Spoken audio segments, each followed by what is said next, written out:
Shalom, selamat pagi para pendengar yang diberkati oleh Tuhan dimanapun Anda berada saat ini.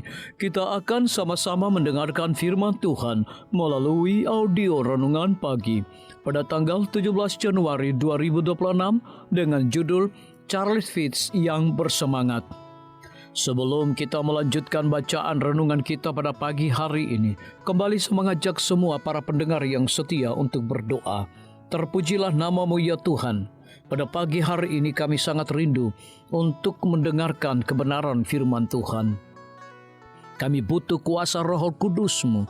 Tuhan curahkan kepada masing-masing kami.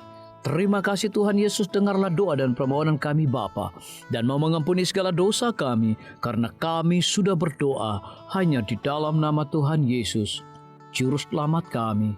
Amin. Ayat inti kita terambil di dalam Mazmur 69 ayat yang ke-10, demikian firman Tuhan, sebab cinta untuk rumah-Mu menghanguskan aku. Mari kita ikuti penjelasannya. Pada tahun 1838, salinan dari terbitan ajaran Miller tentang kedatangan kedua jatuh ke tangan Charles Fitz, seorang pendeta Presbyterian dan aktivis anti perbudakan yang cukup terkemuka. Tanggal 5 Maret ia menulis kepada Miller, "Saya telah mempelajarinya dengan minat yang luar biasa, yang tidak pernah saya rasakan terhadap buku lain manapun kecuali Alkitab. Saya telah membandingkannya dengan kitab suci dan sejarah, dan saya tidak menemukan sesuatu pun yang dapat dijadikan dasar untuk meragukan kebenaran pandangan Anda." Fitz sesuai dengan karakternya yang penuh semangat dan tulus, tidak merasa puas hanya dengan sekali baca. Tak lama kemudian, ia telah membaca buku Miller sebanyak 6 kali dan menyadari bahwa pikirannya sangat dipenuhi oleh pelajaran tersebut.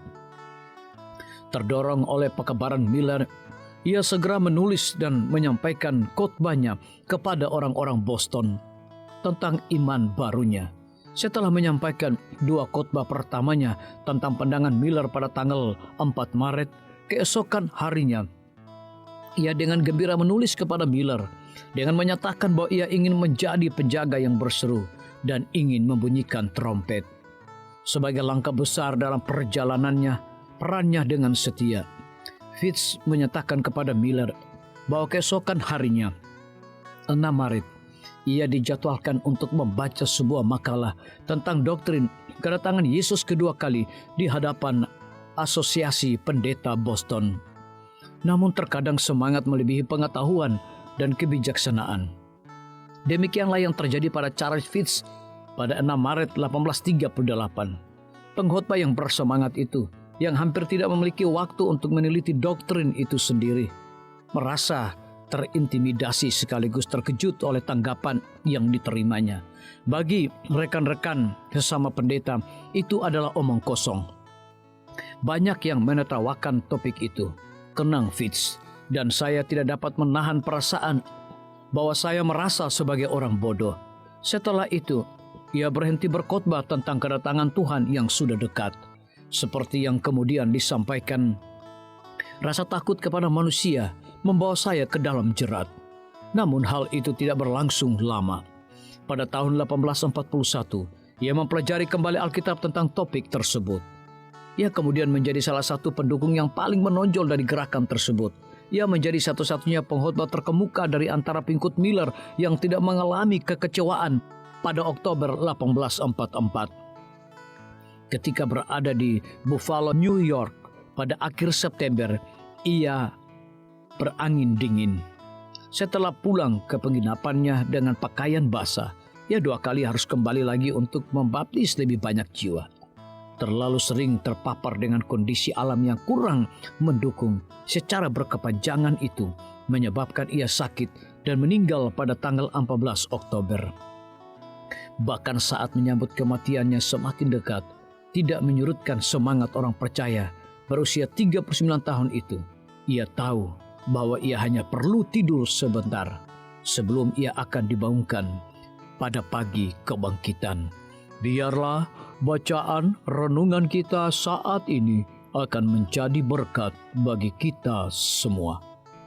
Kembali saya mengajak semua para pendengar yang setia untuk berdoa bersama-sama.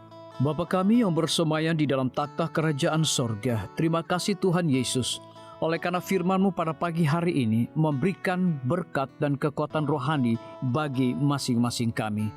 Pada saat ini hamba berdoa untuk pemerintah kami. Tuhan memberkati Bapak Presiden bersama dengan wakil, para menteri dan seluruh stafnya, Bapak Gubernur bersama dengan wakil, Bapak Bupati bersama dengan wakil, Bapak Wali Kota bersama dengan wakil, camat dan seluruh stafnya, kepala desa, lurah, RT, RW, dimanapun mereka berada saat ini. Kiranya Tuhan lindungi mereka, pelihara mereka, curahkan hikmat dan pengetahuan sorga kepada masing-masing mereka, agar mereka dapat menjalankan roda pemerintahan boleh sesuai dengan amanah dan titah daripada Tuhan sendiri. Pada pagi hari ini kami juga berdoa untuk para tim medis. Tuhan berkati dokter, perawat, bidan, farmasi, nutrisionis.